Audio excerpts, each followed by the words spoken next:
Hello, this is Marco Volix from Syncplicity, and I'd like to show you how you can move, copy, or synchronize files from Documentum into Syncplicity.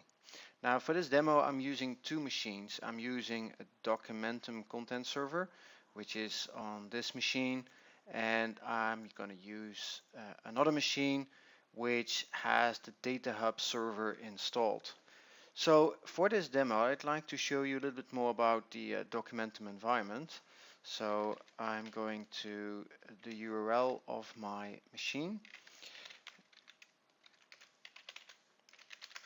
and you actually see that I'm going to use the Documentum administrator as a user interface because that's the only interface I have installed on this environment. Excuse me for the small error.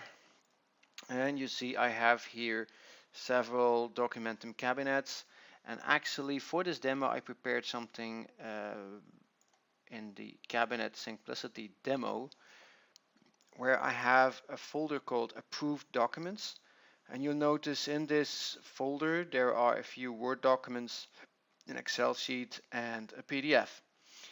They are all of the document type DM document, and there is one document which is a little bit special. There the subject metadata attribute is set to approved. For the rest they are just regular documents, nothing special. What I would like to do is for the files that are stored in this Documentum folder, and if the metadata attribute subject contains approved, I want these files to be published to Syncplicity. It's actually a very representative use case. Many organizations use Documentum as a controlled environment for their documents, and only those documents which have been passed through an approval workflow or a certain review lifecycle, they should be synchronized to Syncplicity. Nice thing of Syncplicity is that you can share very easily with externals. So in this environment, I can keep my Documentum environment pretty close. Only internal people can access the information. Only internal people can work with the information. But once the information is approved, I want it to be published to, for example, external collaborators or partners or customers maybe. So in order to do that, I'm going to start Data Hub. And Data Hub, like you probably know, is a component part of the Syncplicity offering. It runs on my Windows 2012 machine. It uses its own internal database in the background, and it runs completely on-premise. In the home screen, you see I have created already a few jobs that synchronize to several source locations, including a box or another CMIS or SharePoint or Dropbox or Google Drive. For this, I'm going to actually create a new connection and a new job. If I go back here to the home screen, you see I have already the ability to create new connections. And what I did actually, I created a connection for Documentum, and what I need for Documentum is the URL to the CMIS web app, and I need to specify which document types I'd like to query. I need a username and an So for this demo, the only thing I need is a connection to the repository. It's done by username and password. You specify the repository name, and in case that documents need to be pushed back, for example, in a bidirectional setup where Syncplicity documents need to be pushed to Documentum, you can immediately apply a certain life cycle to that document. I already created such connections, so actually this is the Documentum connection that you see here. I'm going to open it, and I can immediately browse through the repository and see all the cabinets that are in here.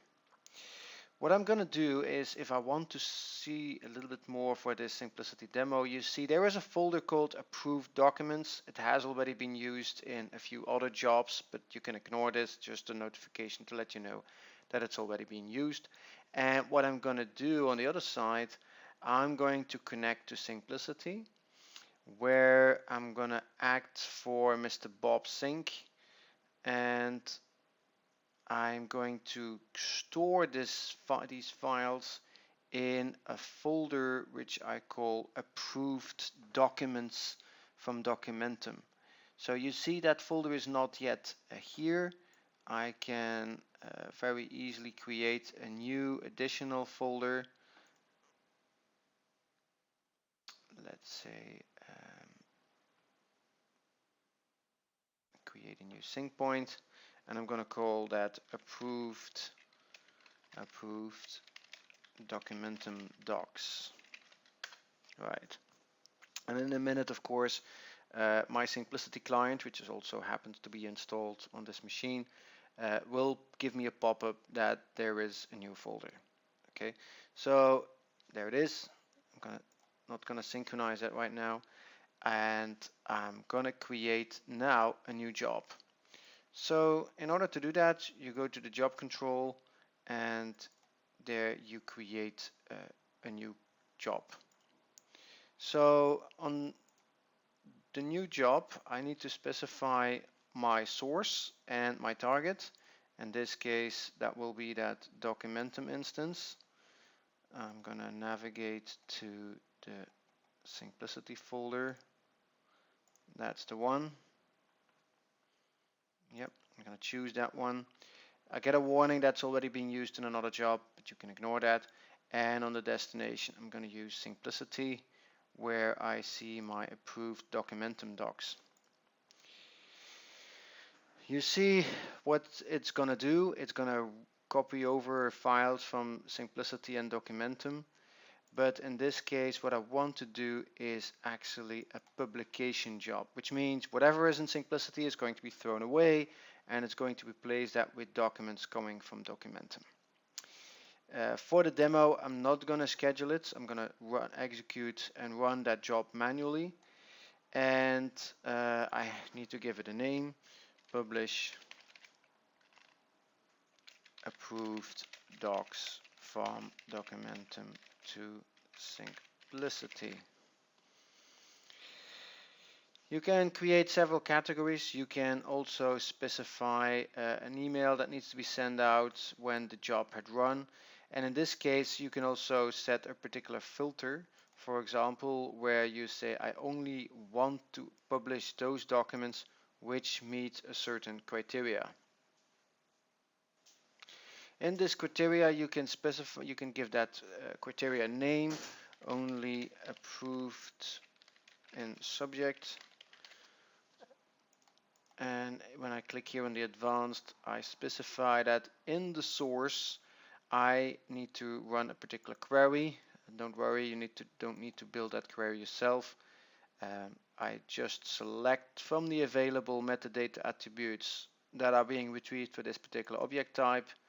I'm going to say that subject should contain the word approved, and I'm going to add that as a filter. So it will include all the files which contain the subject with approved. You can exclude some additional files. You can exclude, for example, files which are way too big to be synced, for example, to a mobile device. I don't want files to be synced to my phone when they're bigger than, let's say, 1.5 GB. Or you can include files for other particular filters. I'm going to accept that, okay. And what I also want to do is I'm going to audit the transfer. So I really want to see what is going on, what files have been synchronized, or maybe if they were already on Documentum, which files would be removed. I'm going to accept everything. And the next thing that Syncplicity Data Hub will do is it will start doing a test, and it will actually test if it can connect to my source, if it can connect to my destination, if I have the correct rights, and if I have enough storage available. It identified the 6 files on the source, which you can also export as a report.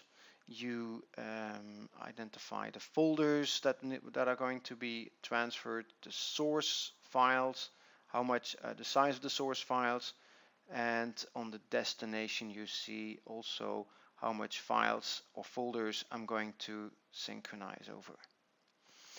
And the next thing I do is I will just run this as a job.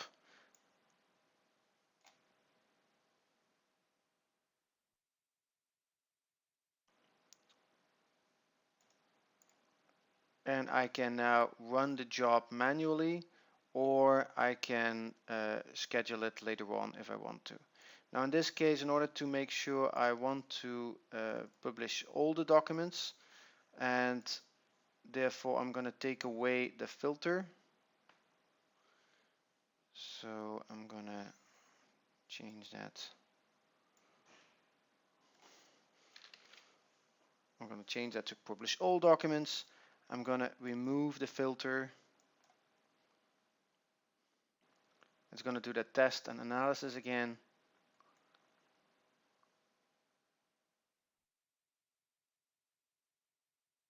And you'll see the number of files it's going to copy over. And in this case, I'm going to run the job.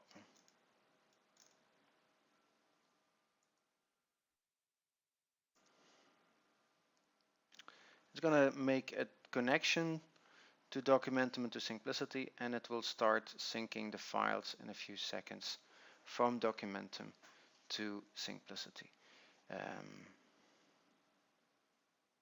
And there it is, it's transferring data, and we will see in a number of seconds the number of files it transmitted. And there it is, it applied 808 changes for a size of 800 kilobytes from Documentum into Syncplicity. So far, so I can show the history of the job, and it will then show me what it did. It deleted files from Syncplicity. You can ignore this one. This was a test folder that it just created to test if it could write to it. You can ignore this folder, and for the rest it then copied over all the files from the source and to the destination. And of course you can also export this audit into a certain report for later usage. So far, this demo, and I hope you liked it. Thank you.